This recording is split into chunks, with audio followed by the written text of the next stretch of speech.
É isso aí. Primeiro, agradecer o convite. Tenho um orgulho absurdo de ser um dos sócios fundadores do Instituto Êxito. E realmente a gente está passando por um momento nunca antes visto, né? E no país mais ansioso do mundo, que é o Brasil, com 20 milhões de ansiosos aí. E aí são 20 milhões que foram diagnosticados de alguma maneira por médicos ou psicólogos. Então, quer dizer que existe uma subnotificação aí de mais ou menos uns 80 milhões de brasileiros ansiosos e por vários números, né? Se você for ver, nós temos aqui 11,6 milhões de depressivos também, já fazendo uso de medicação, etc. 73 milhões de pessoas tomando remédios para dormir todos os dias. Então, não existe insônia, com pouquíssimas exceções, sem ansiedade. Então, aí a gente está subnotificando ansioso, né? Porque são 73 milhões de pessoas que não estão conseguindo dormir no Brasil hoje. Fora o estresse, que é muito comum também. Não, eu sou estressado, não sou ansioso. Eu vou falar mais um pouquinho, mas o estresse ele tem uma relação muito próxima à ansiedade, eles se comunicam ali. Geralmente o estresse são fatores externos, que é o que a gente está passando agora nesse momento, né? Existe um fator externo aí que seria o fator coronavírus, pandemia. Então é um fator extremamente relevante que vai fazer com que a gente fique em alerta, que é o que é a ansiedade, né? Só para esclarecer, existem dois tipos de ansiedade. A ansiedade que eu chamo de adaptativa, que é a ansiedade natural, é a ansiedade que faz a gente se manter vivo quando existe um perigo real, um perigo iminente. Exemplo, você vai subir num prédio de 30 andares, você sobe até o topo e vê que a cobertura não tem um parapeito. E aí você, por ansiedade, por ansiar o perigo, você diz, eu não vou até ali porque está ventando muito e eu posso cair. Não vou. Mas a ansiedade patológica é diferente. A pessoa está no térreo e ela não vai até o 30º andar, porque ela está imaginando que o prédio vai desabar com ela dentro do prédio, ou então porque ela tem que andar no elevador, porque ela tem medo de altura. Então ela está projetando um medo que não é real. É um medo projetado. E isso é o que a gente chama de ansiedade patológica, que traz todos os sintomas desse processo aí, que acomete aí alguns milhões de pessoas. O mundo todo, hoje, é uma epidemia, ela, na verdade, é uma pandemia. Antes do coronavírus, a ansiedade é uma pandemia mundial. Você vê o Japão, por exemplo, é o país mais estressado do mundo, o Japão. O maior índice de estresse do mundo. Terceiro maior ansioso, veio o Japão. Esses caras, não, mas é todo mundo zen lá. Nem tanto assim, né? Os Estados Unidos aí também, enfim, realmente é algo que vem com essa nossa mudança, né? Eu acho que os últimos 15 anos foram de mudanças absurdas no planeta, então a gente está se adaptando a esse novo momento. A ansiedade é uma doença muito nova, por incrível que pareça, ela foi relatada como doença em 93, é muito jovem, então ninguém falava disso, ninguém sabia o que era isso, etc. Para ser considerado realmente uma doença, como a gente vê, um problema muito sério de saúde mental, né? Então, o processo ansioso, ele está muito relacionado aí a como nós vamos lidar com os fatores externos e com os nossos próprios pensamentos. Eu tenho um conhecimento de causa, né? Eu fui ansioso 25 anos. Minha primeira crise de ansiedade eu tive com 11 anos de idade. Um ataque cardíaco absurda, não sabia o que era, acabei para o hospital. O batimento, eu lembro até hoje o número, que era 172 batimentos por minuto, que é muito alto. Isso é coisa de atleta correndo maratona e, enfim, e despreparado, né? Então, foi um susto danado. Depois eu descobri que era por causa de uma prova de matemática que eu ia fazer. Ou seja, eu estava com medo da prova. E permaneci ansioso durante toda a minha infância, adolescência. Os sintomas foram mudando com o decorrer do tempo. Eu tive dores muito grandes nas pernas, ninguém explicava essas dores. Fiz todos os exames possíveis e imagináveis. Hoje eu entendo que eram dores emocionais, era medo, era incerteza, era insegurança. dores absurdas. Às vezes eu era internado por causa das dores das pernas para tomar remédios para parar a dor. Eu não sabia o que o nada era. Ninguém sabia, na verdade. E aí mas fui vivendo, isso não foi um impedidor. Eu não deixei de fazer nada. Eu era atleta, então eu enfrentava os jogos lá, ia jogar, e morrendo de medo, mas eu ia. Eu nunca fui impedido pela minha ansiedade. Mas realmente não era uma coisa muito boa, né? Com o decorrer do tempo, fui fazer faculdade, mestrado, doutorado, e o medo do futuro era o que me deixava apavorado. Às vezes eu me pego pensando, nossa, se eu não tivesse trilhado essa jornada de melhoramento e eu estivesse nesse exato momento em casa, eu fico pensando como eu estaria. Oh, nossa, eu não gosto nem de imaginar, porque ia ser caótico. Eu sempre vivia 5 anos na frente, era o meu padrão. Realmente 5 anos, eu não sei por que danado eu tinha esse padrão de 5 anos, mas eu sempre fazia. Então eu fui um cara que fui mestre muito jovem, eu fui doutor muito cedo também, eu fui o doutor mais jovem do departamento inteiro, mas se você ver minha defesa do doutorado, eu estava com a cara de enterro. Por quê? E agora, o que é que eu vou fazer com esse título? O que é que eu vou fazer depois? Era sempre assim. Eu sempre estava muito triste com os eventos que eu estava fazendo, porque eu sempre tinha 5 anos na frente que eu não sabia o que ia fazer e aquilo me desesperava profundamente, né? Então, eu acho que o ponto que marcou realmente a minha vida foi quando eu assumi um cargo importante na Uninasal.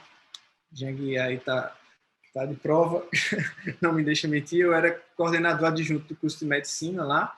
Eu era muito novo, 34 anos, assumi a montagem de um curso de medicina com muita responsabilidade.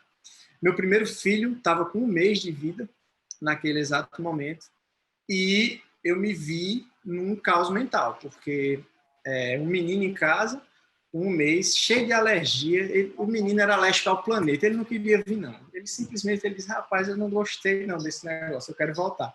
Ele era alérgico a tudo. E a gente não sabia direito, o menino não comia, não pegava peso. Aí depois a gente descobriu que ele era alérgico ao leite da minha esposa, porque ela comia determinados alimentos e passava por leite. Eu só sei que um dia específico, acho que foi o que mudou minha vida, a gente estava no hospital com ele estava com um pouquinho de sangue nas fezes, a gente ficou desesperado, correu para o hospital. E naquele momento ali, ela precisando de mim, mãe de primeira viagem, o menino com 1 mês, chorava demais, a gente ali, e eu preocupado com os próximos passos que eu tinha que dar nas reuniões, nas aulas. Eu não estava presente para aquele momento ali, que era tão importante para eu estar presente, né? E minha esposa, com a boca de um anjo ali, olhou para mim muito amorosa e eu disse, acabou rápido a consulta, na verdade. O médico descobriu que era, disse, olha, para de comer isso, isso e isso, provavelmente é leite por isso, isso e isso, desce essa formulazinha de soja e está tudo certo. Ele vai ganhar peso, fique tranquila. E eu fiquei feliz com a resposta, foi ligeiro, e eu disse aquela frase insensível que você nunca pode dizer, mas eu cheguei e falei, eita, ainda bem que foi rápido, que eu vou conseguir ir para as minhas reuniões. Nossa, ela olhou para mim e falou, amor, você não devia nem ter vindo. Eu poderia ter vindo com a minha mãe. Aliás, em nenhum momento você esteve aqui. Olha, aquilo ali, eu me senti o pior cara do planeta Terra. Eu me senti, sabe, o resumo do cara péssimo. Péssimo marido, péssimo pai. Tudo que você... E aquilo me derrubou. De verdade. Ali foi o auge da minha ansiedade. Foi o auge do meu estresse. Aí eu desabei emocionalmente. Liguei para o nosso amigo André, que era meu diretor na época. Disse, André, já chorando, eu não consigo voltar para trabalhar, não. Eu estava destruído. Ele me deu 15 dias de férias. Me deu a licença paternidade aí. E eu fiquei em casa 15 dias repensando a minha vida, repensando as minhas... tudo, né? Repensando realmente o que danado que era que eu queria da vida. E foi quando eu percebi que eu sabia tudo de neurociência, neurobiologia, dava aula de neurofisiologia para médico. Eu ensinava neurologia a médico e não entendia do meu cérebro. Eu não entendia de dentro, eu só entendia para fora. Eu só era ciência para fora e nunca para dentro. E quando eu comecei a introspectar isso, eu vi que eu não entendia nada, era de comportamento.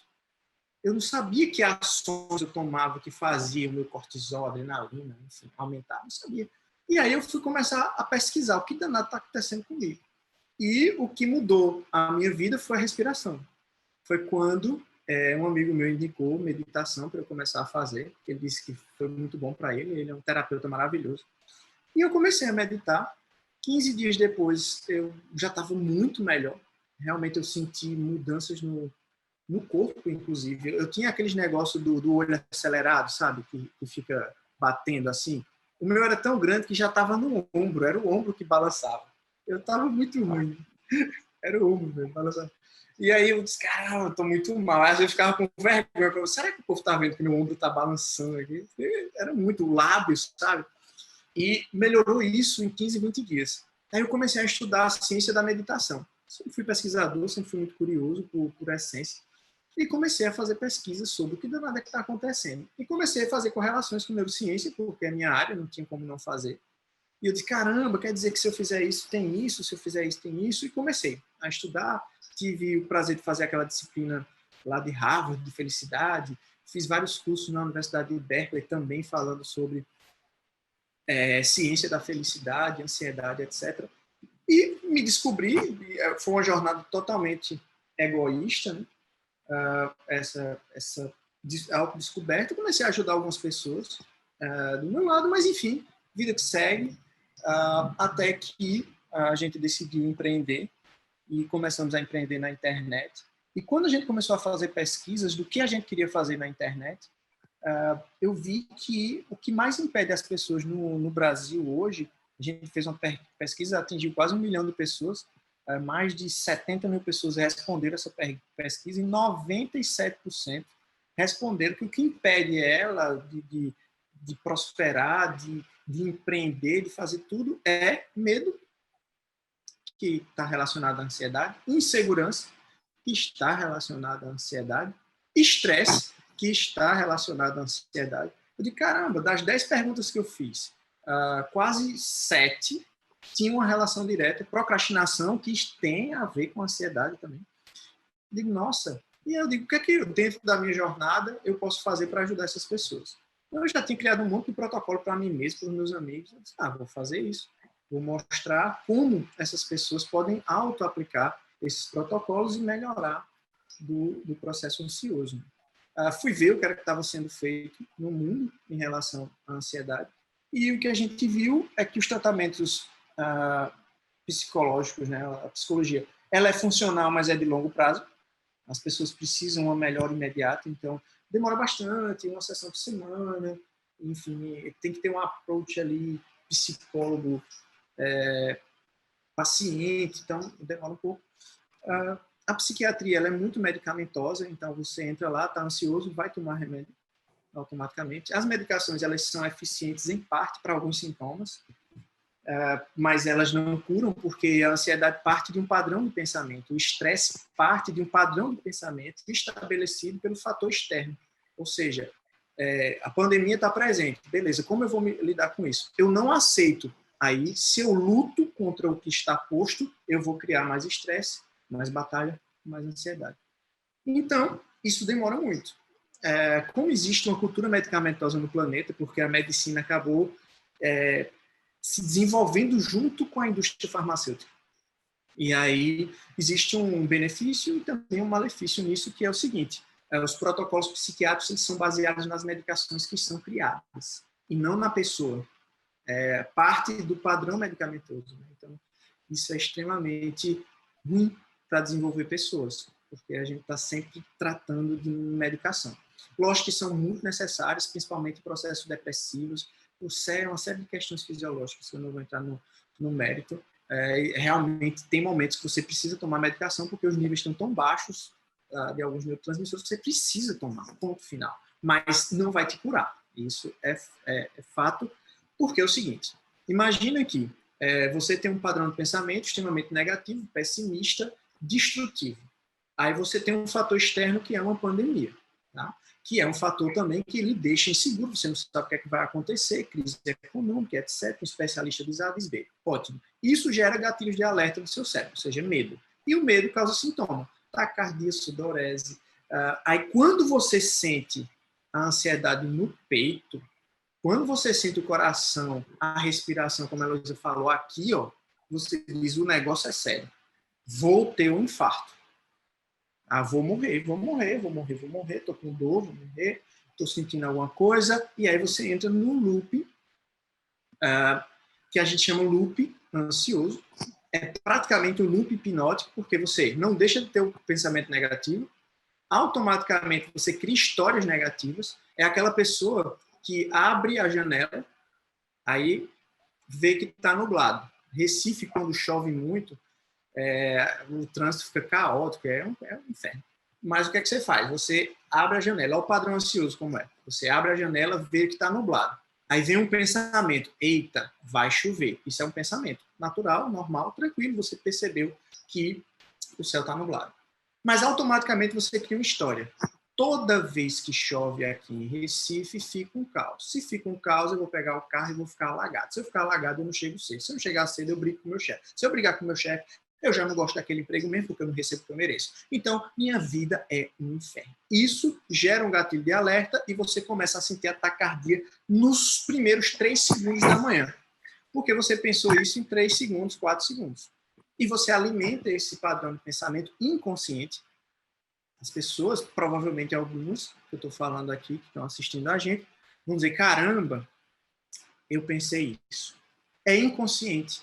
Então, esse padrão de alimentação entre pensamentos, histórias, fatores estressores são totalmente inconscientes. Não dão aquela pausa para respirar, porque no momento, a parte que dá certo da respiração, Heloísa, que é uma das maiores ferramentas do Zazen, que é a meditação budista, do Mindfulness. Mindfulness usa até outras coisas, mas assim, cara, concentra na tua respiração, o ar entrando pelo nariz, saindo pela boca, sente ele chegando lá no pulmão, segura, solta, língua. Tudo isso é para que você não fique no mundo dos pensamentos. Porque o mundo dos pensamentos ele é caótico. A gente tem 1 milhão de pensamentos por dia. Como é que a gente vai organizar isso? É impossível. Então, simplesmente fique aqui e agora.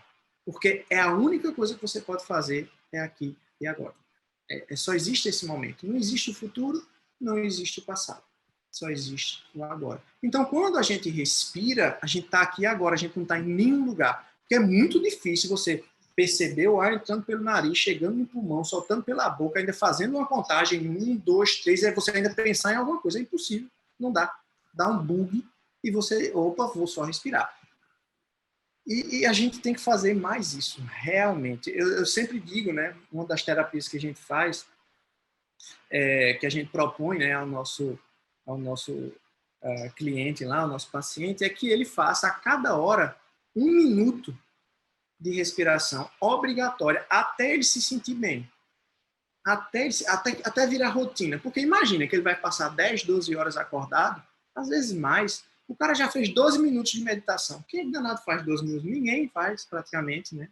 Então, o cara está fazendo 1 minuto de respiração, simplesmente parando o caos daquela hora e, opa, parei, é hora de eu respirar. 1, 2, vai contando, aí vai vir os pensamentos. Os pensamentos não deixam de vir. Nem os negativos, nem os positivos, eles vão chegar. Você vai deixar esses pensamentos irem embora e você simplesmente volta para a sua respiração. Isso você vai contar até 30 só, e você teve 1 minuto de paz em 1 hora de pensamentos caóticos. Então, essas ferramentas são muito simples para que você realmente fique aqui e agora. E aí, quando a gente fala de empreender, coisas para resolver, pessoas para ajudar, a mesma máxima, ela se repete. Você só pode resolver aquilo aqui e agora. Você não pode projetar como as coisas vão acontecer. O que você pode fazer é o que eu posso fazer hoje para minimizar problemas amanhã, que é totalmente diferente. Resolver hoje é uma coisa. Projetar o que pode acontecer é maluquice. Não faça. É perda de energia. Você simplesmente está ocupando a sua mente com pensamentos negativos, porque você não tem como projetar positivamente, né? Você só projeta o que está na sua mão agora. E na sua mão agora tem o quê? Insegurança, incerteza. Então, simplesmente não faça. Resolva o que tem para fazer hoje, com muita concentração, com muita eficácia naquilo que você pode fazer para resolver hoje. E o resto é planejamento, que é planejar é algo que é muito bom, contanto que você não viva o seu planejamento. Não viver projetando. 5 anos na frente, aí eu vivo planejamento. Não.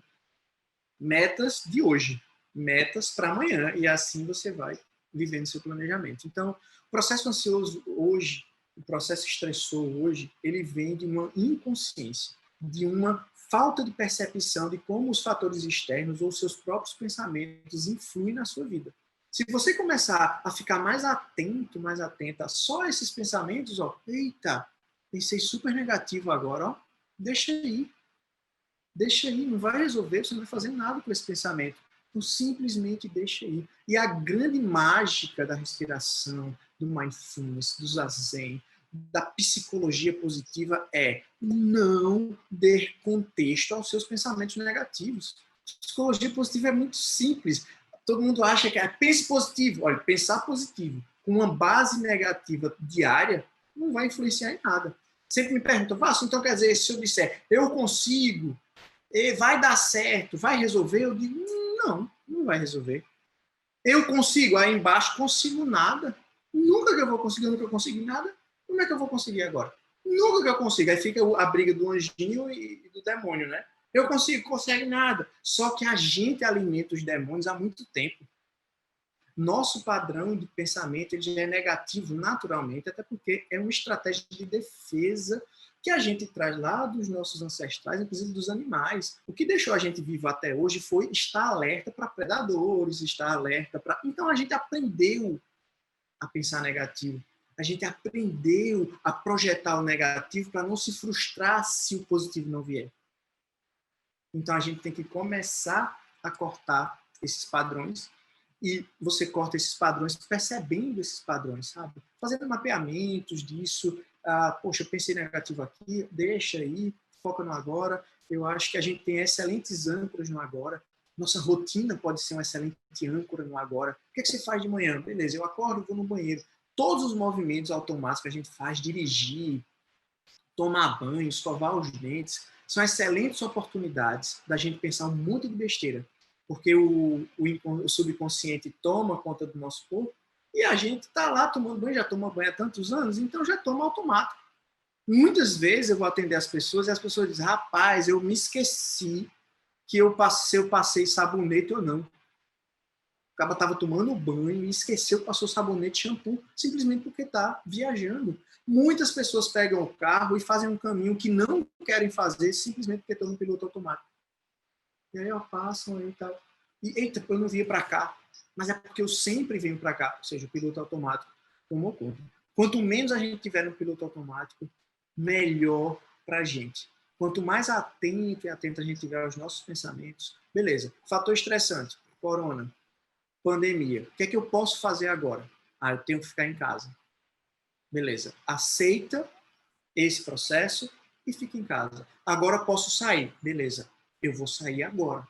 Não aceitar isso é criar um monstro dentro de você. É uma batalha que você não ganha. Teve uma pessoa que eu tratei que o grande fator estressor é que ela morava numa cidade que dava 49 graus. Então, o estresse maior dela era no verão, que o negócio dava 49, 50 graus, e ela tinha muito calor, essa pessoa, e ela não suportava isso, e ela estava tendo picos de ansiedade quando chegava o verão. Então, simplesmente ela não aceitava a presença do sol. Eu disse, querida, você tem que aceitar essa parada. Aceita que o sol está aí e tenta resolver da melhor forma, com roupa, com um lugar refrigerado, ou então muda de cidade, porque o sol você não consegue apagar. É impossível. Então, a mesma coisa da pandemia. Não temos como apagar isso que está acontecendo. Então, a gente tem que aceitar e tentar resolver da melhor maneira tudo aquilo que a gente pode fazer hoje, nesse exato momento. Então, criar uma rotina consciente é legal. Escolher uma das refeições e realmente ficar focado, só o almoço. Foca no almoço, sente os sabores, o gosto. Deixa um pouquinho o celular de lado de manhã para começar o dia concentrado em você e não no mundo. Né? A gente pensa muito rápido por causa do WhatsApp, por causa do Instagram. A gente fica... Cada foto daquela gera uma corrente de pensamento. Então, a gente está sempre muito acelerado. Para um pouco, respira mais, toma banho mais consciente, almoça mais focado. E essas pequenas ações vão fazer você perceber qual é o seu padrão de pensamento e, naturalmente, você vai cortando isso e se sentindo cada vez melhor. Os sintomas vão diminuindo e você segue o fluxo, segue o processo. Então, basicamente, era esse o nosso recado. E é o que as nossas terapias fazem, né? Hoje, nosso aplicativo Heal Mind já foi baixado aí por mais de 100 mil pessoas. Hoje a gente está aí presente nas redes sociais, impactando aí quase 1 milhão de pessoas por semana. Realmente é péssimo crescer num caos desse, porque a demanda aumenta, mas o nosso recado é esse, que o grande equilíbrio está dentro, ele nunca está fora. Então a gente tem que buscar esse equilíbrio dentro, porque é quando a mudança vai vir e realmente os fatores externos eles não vão importar muito, porque você sabe o que fazer quando essas informações vão chegando.